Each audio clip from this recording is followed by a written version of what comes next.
नमस्कार दोस्तों। तो आपको मैं अनअकैडमी प्लस के जो नए ऑफर्स हैं उनके बारे में बता देता हूँ। अभी देखिए 30% ऑफ के पास मौका है 30% ऑफ पाने का, प्लस आपके एसएससी का जो नया बेस जो नया सिलेबस आया है उससे रिलेटेड आपको प्लस क्लासेस शुरू कर दी गई हैं। तो ये फ़ायदा आप जरूर उठाएं, इसको व्यर्थ न जाने दें।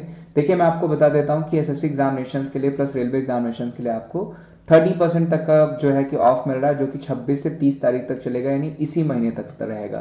तो मैं यही कहूँगा कि आज 28 तारीख हो गई, 27 तारीख हो गई, प्लस 26 तारीख हो गई, तब से ही इसका फ़ायदा बहुत सारे स्टूडेंट उठा रहे हैं। आप भी इसका फ़ायदा उठाएं और आपको ये जरूर ऑफ लेना चाहिए, क्योंकि यहाँ पे 30% का ऑफ मिल रहा है। प्लस आप एसएससी की तैयारी करते हैं तो एसएससी नोट्स भी पा सकते हैं, जहां पे स्टडी टैब में जाकर के नोट्स टैब में जाकर के आप अपने डिजायर टॉपिक को ढूंढ सकते हैं। नोट्स बहुत ही अच्छे से बनाया गया आपके एग्जामिनेशंस को, प्लस नए सिलेबस को ध्यान में रख करके बनाया गया है। और टॉप एजुकेटर्स की तरफ से टॉप बैचेस चलाए जा रहे हैं, जिसमें मेरी भी क्लासेस मिलेंगे आपको। ठीक है, ऑल इंडिया रैंकर्स बैच खास करके एसएससी 2022-23 एग्जामिनेशन के लिए चलाया जा रहा है, खास करके नए पैटर्न के लिए चलाया गया। सिलेक्शन का संकल्प बैच भी इसी को ध्यान में रख के चलाया गया है, ताकि कहीं से आपको पढ़ने की जरूरत ही न पड़े, सारी जो आपकी प्रॉब्लम्स हैं यही सॉल्व हो जाए। लक्ष्य बैच हो गया आपको, कंप्लीट बैच कोर्स ये भी है जो कि आपके लिए प्रोवाइड किया जा रहा है। एम बैच कोर्स हो गया जीडी कांस्टेबल के लिए। कंप्लीट और एसएससी बैच हो गया आपका जो है जनरल स्टडीज के लिए। लक्ष्य बैच आपका जीडी कांस्टेबल के लिए भी चलाया जा रहा है। प्रैक्टिस बैच है एसएससी सीपीओ के लिए, एसएससी स्टेनोग्राफर के लिए भी प्रैक्टिस बैच चलाया गया है। कंप्लीट बैच आपका बिहार सिविल कोर्ट यानी एक्स्ट्रा एग्जाम भी मिल रहे हैं यहाँ पे। प्लस इसके लिए करना क्या होगा, आपको विमरीस@14 कोड यूज करके प्लस सब्सक्रिप्शन लेना होगा। प्लस आइकॉनिक के लिए भी आपको सेम कोड यूज करना पड़ता है, विमरीस@14। तो ये 26 से 30 तक का जो आपका ऑफर, इसका फायदा जरूर उठाएं। ठीक है, और जरूर आप फ्री क्लासेस और प्लस क्लासेस का फायदा भी उठाएं। चलिए, थैंक यू सो मच, मिलते हैं हम आपको डायरेक्ट लाइव क्लासेस में।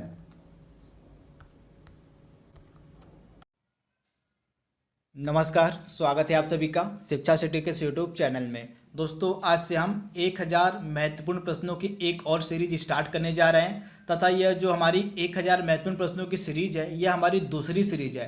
पहली सीरीज में हमने जो है भारतीय राज्य व्यवस्था के प्रश्नों को स्टार्ट किया था। लगभग हमने भारतीय राज्य व्यवस्था से संबंधित 4 भाग को अपलोड कर दिया है। अगर आपने हमारे उन चारों भागों को नहीं देखा जो कि भारतीय राज्य व्यवस्था पर आधारित हैं, तो उन्हें आप देख लीजिए। वे चारों भाग आपके आने वाले एग्जाम्स के लिए काफ़ी इम्पॉर्टेंट है। इसके साथ ही आज से हम 1000 महत्वपूर्ण प्रश्नों की सीरीज में आधुनिक भारत के इतिहास के प्रश्नों को भी कवर करेंगे।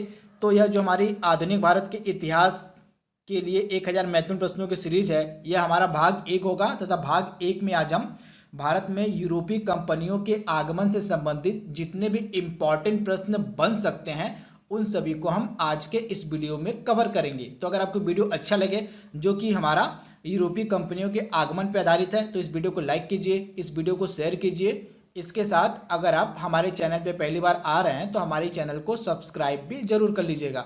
तो चलिए वीडियो को स्टार्ट करते हैं और देख लेते हैं कि भाग 1 में भारत में यूरोपीय कंपनियों के आगमन से संबंधित कौन कौन से इंपॉर्टेंट प्रश्न हैं जिनको सम्मिलित किया गया। तो चलिए वीडियो को शुरू करते हैं। पहला प्रश्न हमारा है, वास्को डिगामा कालीकट किस वर्ष में आया। सुपर इंपॉर्टेंट प्रश्न, कई बार एग्जाम में पूछा गया प्रश्न है। तो सबसे पहले आपको पता होना चाहिए कि भारत में सबसे पहले जो यूरोपीय कंपनियां आई थी, उसमें सबसे पहले किस देश के किस देश की यूरोपीय कंपनी आई थी, तो पुर्तगाली। आप इसे याद देखिएगा, जो पुर्तगाली थे वे सबसे पहले भारत में आए थे, तथा पुर्तगाली यात्री ही था यह वास्को डिगामा, जो पहली बार भारत आया था 1498 ईस्वी में। तथा वह कहाँ पे आया था, तो कालीकट के बंदरगाह पर पहुंचा था 1498 ईस्वी में। तो आप इसे याद देखिएगा, वास्को डिगामा कालीकट के बंदरगाह पे 1498 ईस्वी में पहुंचा था। तथा यह किस देश का निवासी था, तो यह पुर्तगाल का निवासी था। तो इसे भी आप याद रखिएगा। ऑप्शन जो इसका बी है हमारा बिल्कुल सही है। तथा यूरोपीय कंपनियों के आगमन में सबसे पहले पुर्तगाली ही थे जो हमारे देश में आए थे। तो इसे आप याद रखिएगा, ये लगातार एग्जाम्स में पूछा गया प्रश्न है। अगला हमारा प्रश्न है, पुर्तगाली उपनिवेश का प्रथम वायसराय भारत में कौन था। सुपर इंपॉर्टेंट प्रश्न।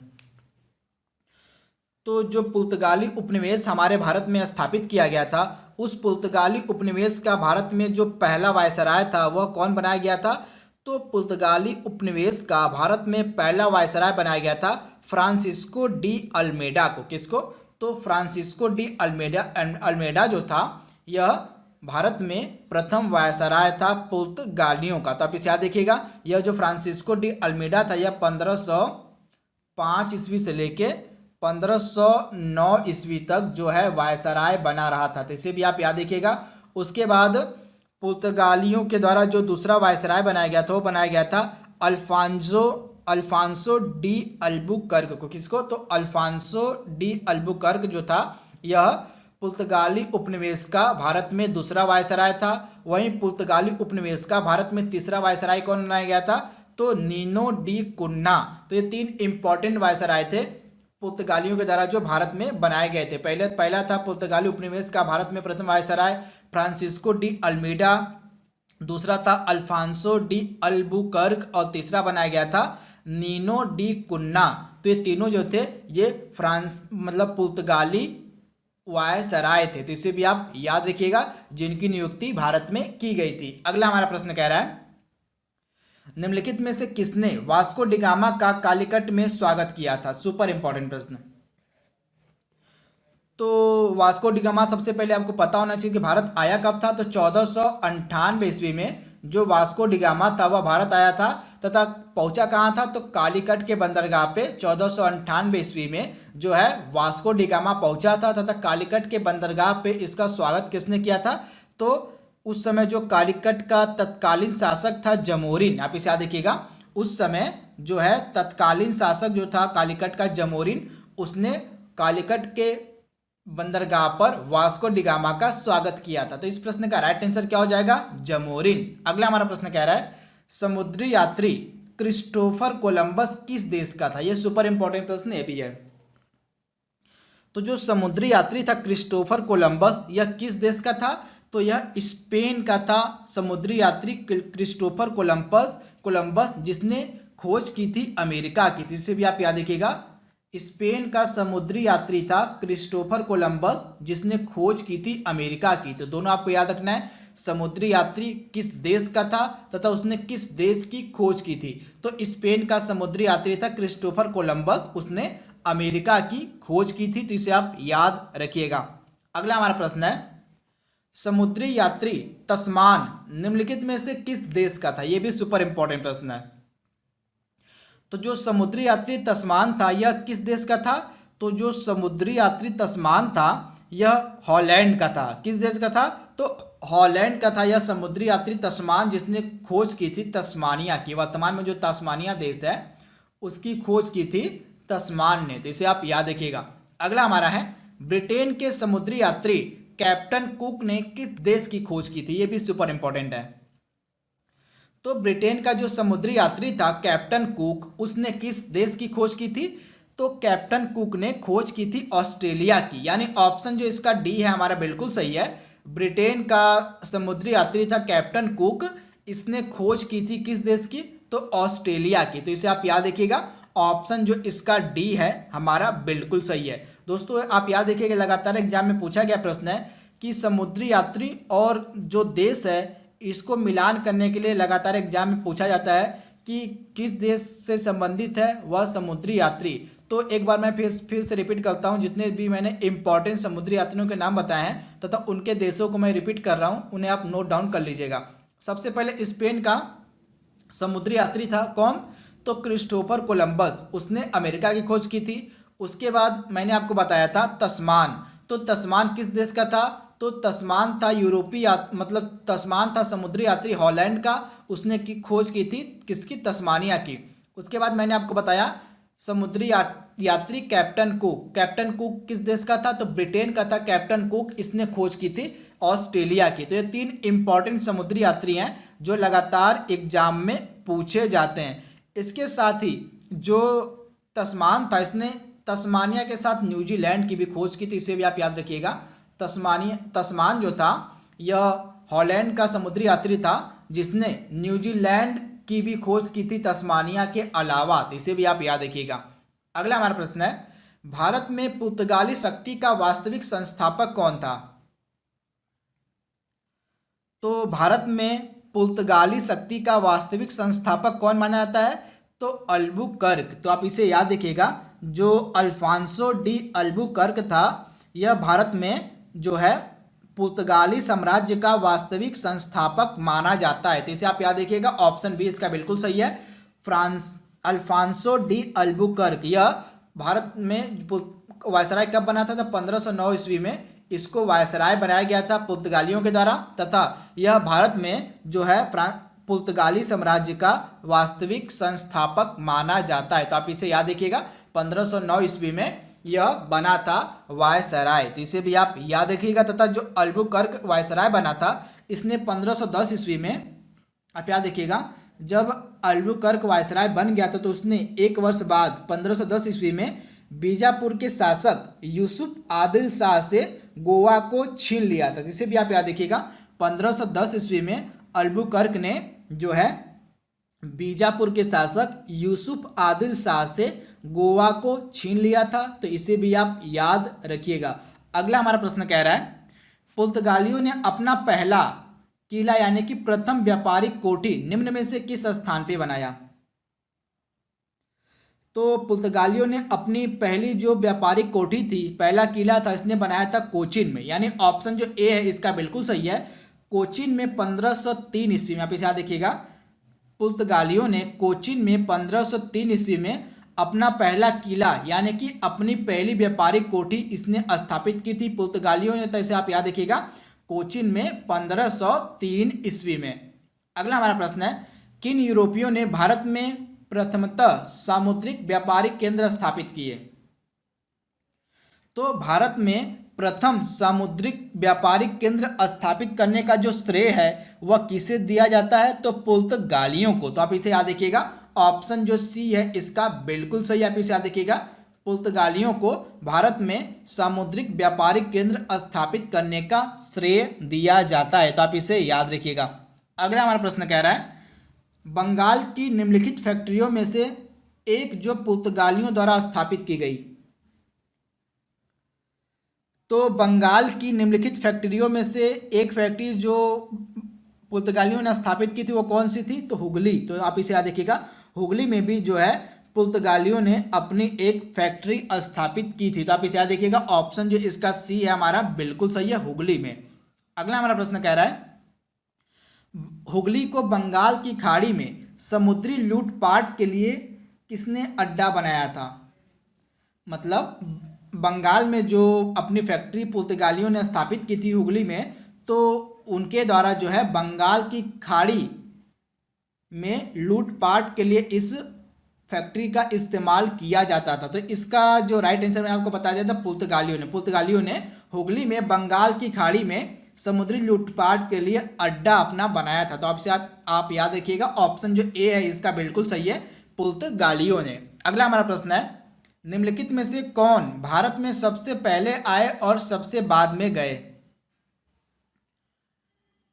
तो इसमें से सबसे पहले भारत कौन आए थे और सबसे बाद में कौन गए? तो सबसे पहले भारत में आए थे पुर्तगाली। तो आप इसे याद रखिए कि 1498 ईस्वी में आए थे। 1498 ईस्वी में पुर्तगाली यात्री था वास्को डिगामा, वह भारत आया था। इसके साथ ही ये सबसे पहले भारत आए और सबसे लास्ट में भारत छोड़ के गए 1961 ईस्वी में गोवा। आप याद रखिएगा, 1961 ईस्वी में गोवा और दमन और दीव को छोड़कर ये चले गए थे। तो इसे आप याद रखिएगा, 1961 ईस्वी में इनके अधिकार से जो है गोवा और दमन और दीव को मुक्त कराया गया था। तो इसे आप याद रखिएगा, 1498 ईस्वी में सबसे पहले पुर्तगाली भारत आए थे और 1961 ईस्वी में सबसे बाद में ये भारत को छोड़ के गए थे। तो इसे आप याद रखिएगा। अगला हमारा प्रश्न कह रहा है, किस वर्ष पुर्तगालियों के अधिकार में गोवा, दमन और दीव रहे? किस वर्ष तक? तो जैसा कि मैंने आपको बताया, पुर्तगाली जो थे ये सबसे पहले भारत में आए थे और सबसे बाद में गए थे। तो सबसे बाद में ये कब गए थे? तो वर्ष 1961 ईस्वी में, यानी वर्ष 1961 ईस्वी तक पुर्तगालियों के अधिकार में गोवा, दमन और दीव रहे थे। तो आप इसे याद रखिएगा, 1961 ईस्वी। अगला हमारा प्रश्न है, भारत में प्रिंटिंग प्रेस की शुरुआत और तंबाकू की खेती का जो श्रेय है किसको दिया जाता है? तो भारत में प्रिंटिंग प्रेस की शुरुआत और तंबाकू की खेती का जो श्रेय है यह दिया जाता है पुर्तगालियों को, यानी ऑप्शन जो ए है इसका बिल्कुल सही है। भारत में प्रिंटिंग प्रेस की शुरुआत और तंबाकू की खेती का जो श्रेय है यह पुर्तगालियों को दिया जाता है। तो आप इसे याद रखिएगा, ऑप्शन ए इसका बिल्कुल सही है। अगला हमारा प्रश्न कह रहा है निम्नलिखित में से कौन कलकत्ता का वास्तविक संस्थापक था।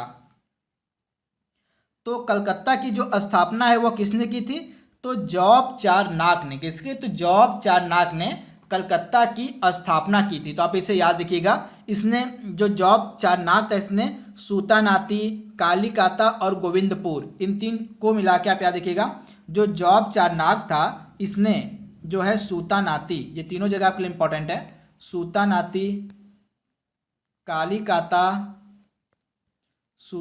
कालीकाता और एक स्थान और है गोविंदपुर, इन तीनों को मिला के कलकत्ता की स्थापना की थी। तो आप इसे याद रखिएगा, जो जॉब चारनाक था इसने सूतानाती, कालीकाता और गोविंदपुर को मिला के जो है स्थापना की थी, किसकी, तो कलकत्ता की। तो आप इसे याद रखिएगा। अगला हमारा प्रश्न कह रहा है डच ईस्ट इंडिया कंपनी की स्थापना कब की गई थी। तो जो डच ईस्ट इंडिया कंपनी है इसकी स्थापना कब की गई थी, तो ये कई बार एग्जाम में पूछा गया प्रश्न है। तो जो डच ईस्ट इंडिया कंपनी है इसकी स्थापना की गई थी 1602 ईस्वी में। आप इसे याद रखिएगा, जो डच ईस्ट इंडिया कंपनी है इसकी स्थापना की गई थी 1602 ईस्वी में। तो इसे आप याद रखिएगा। एग्जाम में दो तरह के प्रश्न आपसे पूछे जाते हैं, पहले कि जो यूरोपीय कंपनियों का आगमन था वे किस क्रम में हुआ था, यानी किस देश की यूरोपीय कंपनियां सबसे पहले भारत में आई, सबसे पहले तो ये क्रम में पूछा जाता है। उसके बाद पूछा जाता है कि जो यूरोपीय कंपनियां भारत में आई थी उनमें सबसे पहले कंपनियों में किसकी स्थापना की गई थी, ये भी क्रम आपसे पूछा जाता है। तो सबसे पहले हम बात करेंगे कि कौन सबसे पहले भारत में आए थे, सबसे पहले आपको पता होना चाहिए। तो सबसे पहले भारत में कौन आए थे, तो सबसे पहले भारत में आए थे पुर्तगाली। आप इसे नोट डाउन कर लीजिएगा, क्रम कई बार एग्जाम में पूछा जाता है। तो पुर्तगाली सबसे पहले भारत आए, उसके बाद डच आए, उसके बाद कौन आए, तो उसके बाद अंग्रेज आए, उसके बाद डेनिश आए और सबसे लास्ट में आए थे फ्रांसीसी। तो ये क्रम आप याद रखिएगा, सबसे पहले भारत में आए थे पुर्तगाली, उसके बाद डच आए, उसके बाद अंग्रेज आए, उसके बाद डेनिश आए और सबसे लास्ट में फ्रांसीसी आए। अगर हम कंपनियों की स्थापना की बात करें तो सबसे पहले जो स्थापना की गई थी कंपनियों की पुर्तगालियों के द्वारा की गई थी 1498 ईस्वी में। उसके बाद कंपनियों की स्थापना डच ने कब की थी, 1602 ईस्वी में। उसके बाद अंग्रेज ईस्ट इंडिया कंपनी की जो स्थापना थी वो 1600 ईस्वी में की गई थी।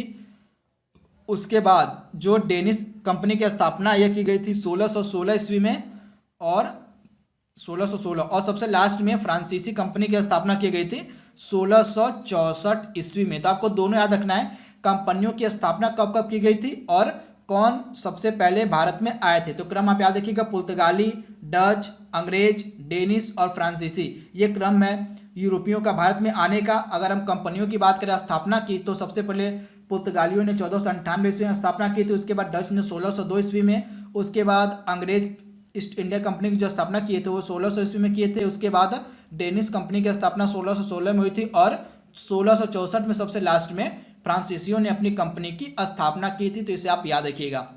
अगला हमारा प्रश्न है, भारत में डचों ने अपनी पहली व्यापारिक कोठी यानी कि फैक्ट्री कहाँ स्थापित की। तो भारत में डचों ने अपनी जो पहली व्यापारिक कोठी थी यानी कि फैक्ट्री थी इसने स्थापित की थी कहाँ पे, तो इनकी फैक्ट्री स्थापित की गई थी मसूलीपट्टनम में, यानी ऑप्शन जो इसका बी है बिल्कुल सही है, 1605 ईस्वी में। याद देखिएगा, भारत में 1605 ईस्वी में डचों ने अपनी पहली व्यापारिक कोठी स्थापित की थी मसूलीपट्टनम में। तो इसे आप याद रखिएगा, ऑप्शन बी इसका बिल्कुल सही है, मसूलीपट्टनम में 1605 ईस्वी में डचों ने अपनी पहली व्यापारिक कोठी स्थापित की थी। अगला प्रश्न हमारा है, बेदरा का युद्ध किस वर्ष में अंग्रेजों और डचों के मध्य लड़ा गया था। तो जो बेदरा का युद्ध था यह बहुत ही एक इंपॉर्टेंट युद्ध था जिसमें अंग्रेजों ने डचों को हरा दिया था तथा इसके साथ ही जो डचों की शक्ति थी वह पूरी तरह से समाप्त हो गई थी। तो यह बेदरा का जो युद्ध था यह लड़ा गया था 1759 ईस्वी में अंग्रेजों और डचों के मध्य, जिसमें डचों की पराजय हुई थी। इसके साथ ही डचों की जो शक्ति थी वो पूरी तरह से खत्म हो गई थी। तो आप इसे याद रखिएगा, ऑप्शन इसका भी बिल्कुल सही है, 1759 ईस्वी में। अगला प्रश्न हमारा कह रहा है, लंदन में जो ब्रिटिश ईस्ट इंडिया कंपनी का गठन किया गया तो उस समय भारत में बादशाह कौन था, ये पूछा जा रहा है। तो जब लंदन में ईस्ट इंडिया कंपनी का गठन किया गया तो उस समय भारत में जो बादशाह थे वो कौन थे?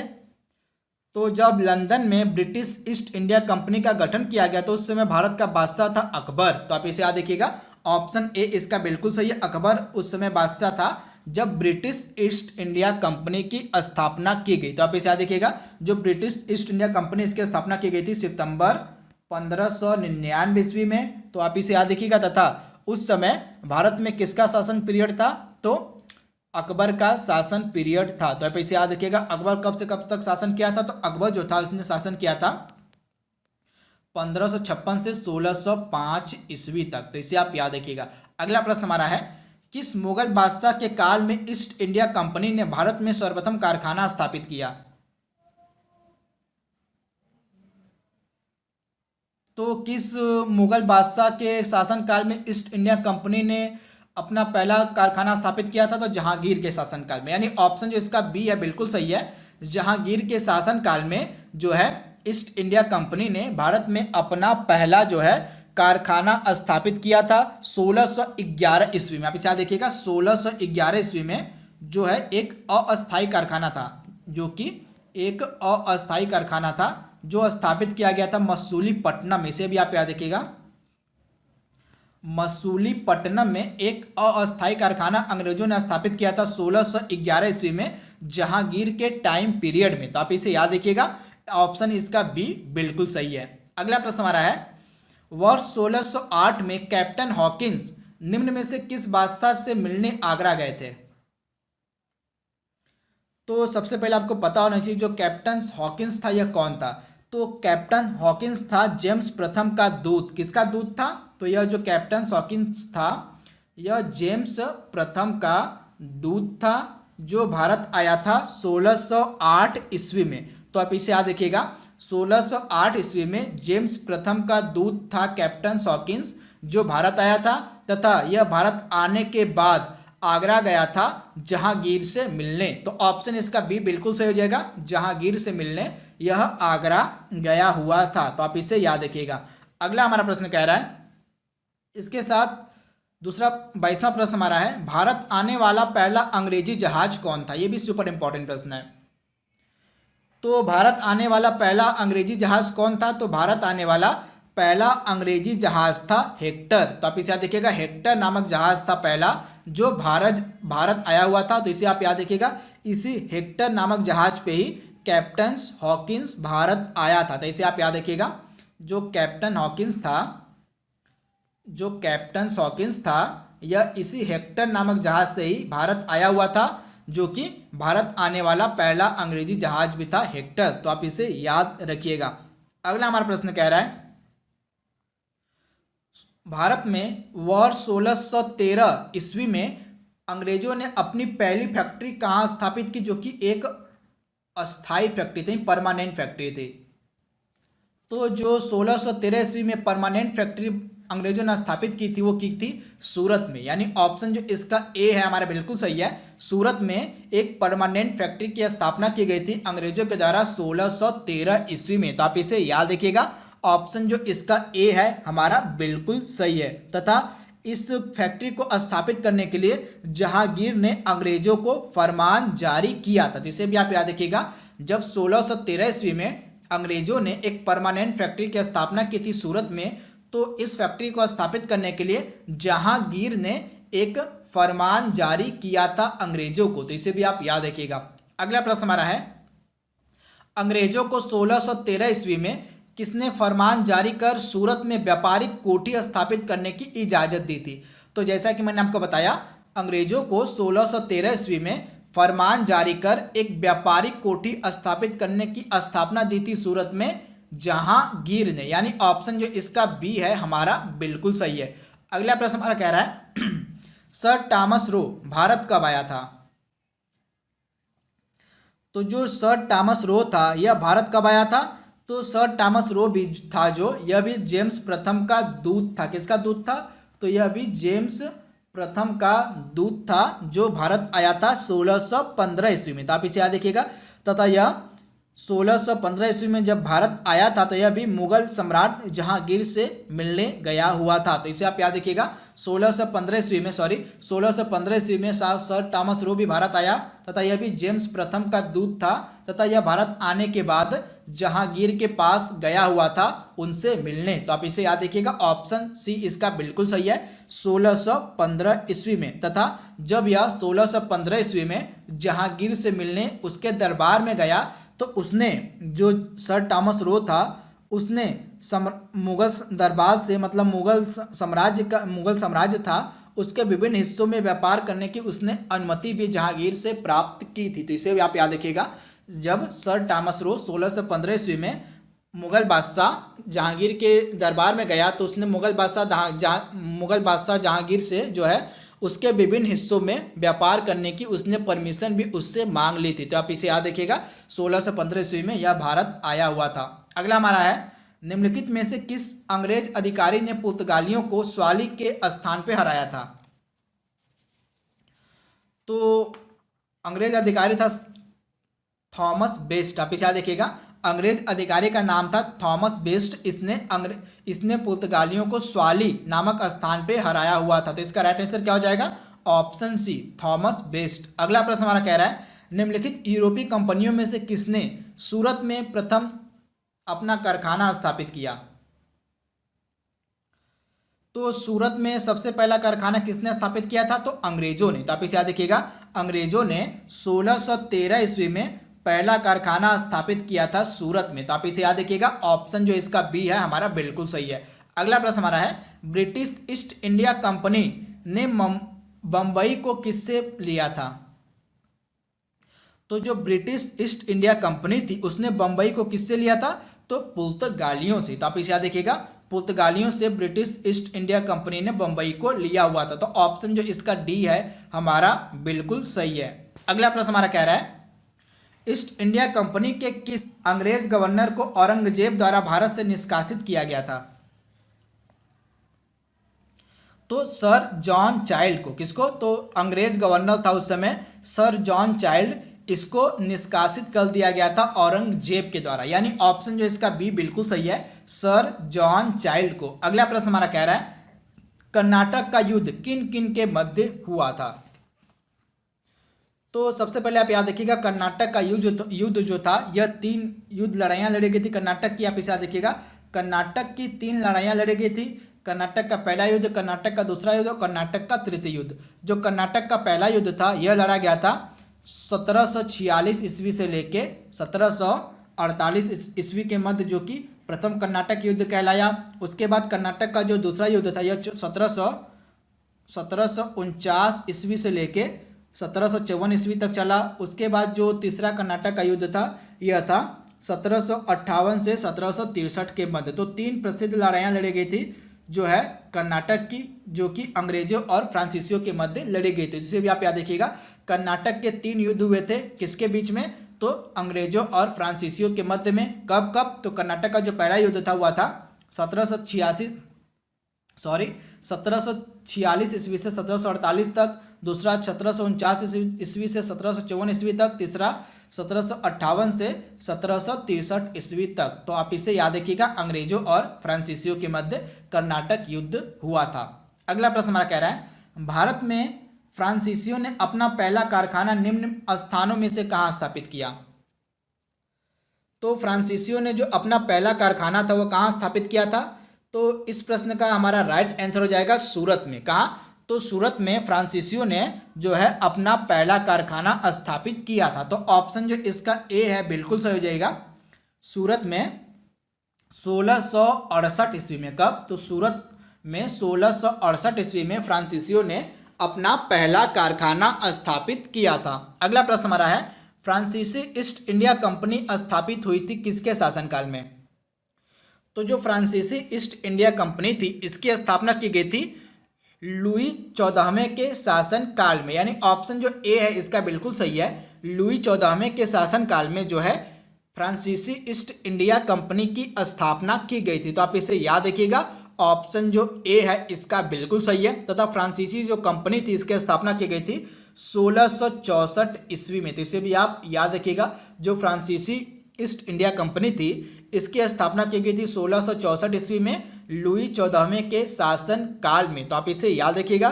तथा लुई 14वां का जो मंत्री था कॉलबर्ट, ये नाम आपके लिए इंपॉर्टेंट है, लुई 14वां का मंत्री था कॉलबर्ट, इसी ने जो है इसी के शासन मतलब इसी के द्वारा, कॉलबर्ट के द्वारा ही जो ईस्ट इंडिया कंपनी थी फ्रांसीसियों की, उसकी स्थापना की गई थी। अगला प्रश्न हमारा कह रहा है निम्नलिखित में से किसे भारत में फ्रांसीसी कंपनी का संस्थापक माना जाता है। तो जैसा कि मैंने आपको बताया, जो कॉलबर्ट था उसी के द्वारा जो है 1664 ईस्वी में फ्रांसीसी ईस्ट इंडिया कंपनी की स्थापना की गई थी। तो आप इसे देखिएगा कॉलबर्ट। अगला हमारा प्रश्न है बंगाल में निम्न में से कौन सा कारखाना डचों ने स्थापित किया था। तो डचों ने बंगाल में कौन सा कारखाना स्थापित किया था। तो जो डच थे उन्होंने बंगाल में स्थापित किया था चिनसूरा कारखाना, यानी ऑप्शन जो इसका बी है बिल्कुल सही हो जाएगा, चिनसूरा। अगला प्रश्न हमारा कह रहा है भारत में यूरोपीय कंपनियों के आगमन के रूप में सबसे पहले मतलब सबसे अंत में भारत कौन आए थे। तो जैसा कि मैंने आपको बताया था, सबसे अंत में भारत आए थे फ्रांसीसी। कब आए थे। तो 1664 ईस्वी में। सबसे पहले कौन आए थे। तो 1498 ईस्वी में आए थे आपके पुर्तगाली, उसके बाद आपके डच आए थे, उसके बाद अंग्रेज आए थे, उसके बाद डेनिश आए थे और उसके बाद फ्रांसीसी आए थे। तो ये क्रम आप याद रखिएगा। सबसे पहले भारत में कौन आए थे। तो फ्रांसीसी आए थे, उसके बाद डच आए थे, उसके बाद अंग्रेज आए थे, उसके बाद डेनिश आए थे और उसके बाद कौन आए थे। तो उसके बाद आए थे आपके फ्रांसीसी। तथा इनकी कंपनियों की स्थापना की अगर हम बात करें तो फ्रांसीसियों की तरह कंपनियों की स्थापना की गई थी। फ्रांसीसी कंपनी की स्थापना 1498 ईस्वी में, डच कंपनी की स्थापना की गई थी 1602 ईस्वी में, उसके बाद अंग्रेज कंपनी की स्थापना की गई थी 1600 ईस्वी में, उसके बाद डेनिश कंपनी की स्थापना की गई थी 1616 ईस्वी में और उसके बाद फ्रांसीसी कंपनी की स्थापना की गई थी 1664 ईस्वी में। तो ये डेट भी आपके लिए इंपॉर्टेंट है। अगला प्रश्न हमारा कह रहा है फ्रांसिस मार्टिन के द्वारा पौंडीचेरी की स्थापना कब की गई। तो जो फ्रांसिस मार्टिन था इसने 1674 ईस्वी में, यानी ऑप्शन जो इसका सी है बिल्कुल सही है, फ्रांसिस मार्टिन ने 1674 ईस्वी में पांडिचेरी की स्थापना की थी, यानी ऑप्शन जो इसका सी है हमारा बिल्कुल सही है। 1674 ईस्वी में पांडिचेरी की जो स्थापना है वह की गई थी फ्रांसिस मार्टिन के द्वारा। तो आप इसे याद रखिएगा। अगला प्रश्न हमारा कह रहा है वांडीवास की लड़ाई अंग्रेजों और फ्रांसीसियों के बीच कब लड़ी गई। तो वांडीवास की जो लड़ाई थी यह फ्रांसीसियों के लिए एक निर्णायक लड़ाई साबित हुई। क्यों। क्योंकि इसी लड़ाई में हारने के बाद जो फ्रांसीसी थे उनको सीमित अधिकार दे दिया गया अंग्रेजों के द्वारा। तो यह जो वांडीवास की लड़ाई थी यह लड़ी गई थी 1760 ईस्वी में, जिसमें फ्रांसीसियों की बुरी तरह से हार हुई थी। तथा हार के बाद जो अंग्रेज थे उन्होंने फ्रांसीसियों पर बहुत सारी पाबंदियां लगा दी थी। तो आप इसे याद रखिएगा, ऑप्शन सी इसका बिल्कुल सही है। 1760 ईस्वी में वांडीवास की लड़ाई लड़ी गई थी जो कि अंग्रेजों और फ्रांसीसियों के मध्य लड़ी गई थी, जिसमें फ्रांसीसियों की हार हुई थी। तथा हार के बाद फ्रांसीसियों को बहुत सारे रेस्ट्रिक्शन लगा दिए गए थे अंग्रेजों के द्वारा। अगला हमारा प्रश्न कह रहा है सर टॉमे के युद्ध का संबंध किससे है। तो सेंट, यहाँ पे सर नहीं सेंट होगा, आप याद रखिएगा यहाँ पे सेंट होगा। तो जो सेंट टोमे का युद्ध है इसका संबंध था प्रथम कर्नाटक युद्ध से, जो लड़ा गया था 1746 से 1748 के मध्य हम जो लड़ा गया था प्रथम कर्नाटक युद्ध, इससे संबंधित था सेंट टोमे का युद्ध। तो आप इसे याद रखिएगा, प्रथम कर्नाटक युद्ध से संबंधित था सेंट टोमे का युद्ध।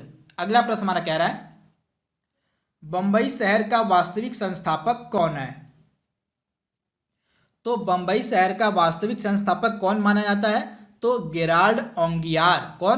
तो गेराल्ड ओंगियार को जो है बंबई शहर का वास्तविक संस्थापक माना जाता है। तो ऑप्शन बी इसका बिल्कुल सही है। आज का लास्ट प्रश्न हमारा है अंग्रेजी शासन काल में भारत का कौन सा क्षेत्र अफीम उत्पादन के लिए प्रसिद्ध था। तो अंग्रेजों के टाइम पीरियड में भारत का कौन सा क्षेत्र था जो अफीम उत्पादन के लिए फेमस था। तो बिहार इसका राइट आंसर हो जाएगा, यानी ऑप्शन ए इसका बिल्कुल सही है। अंग्रेजी शासन काल के समय में जो बिहार का एरिया था वह अफीम उत्पादन के लिए फेमस था। तो आप इसे याद रखिएगा। तो दोस्तों यहाँ पे हमने यूरोपीय कंपनियों के आगमन से संबंधित हमने 40 प्रश्नों को कवर कर लिया है। आई होप आपको वीडियो पसंद आया होगा। तो आज के लिए बस इतना ही। Thank you, thanks for watching, thank you.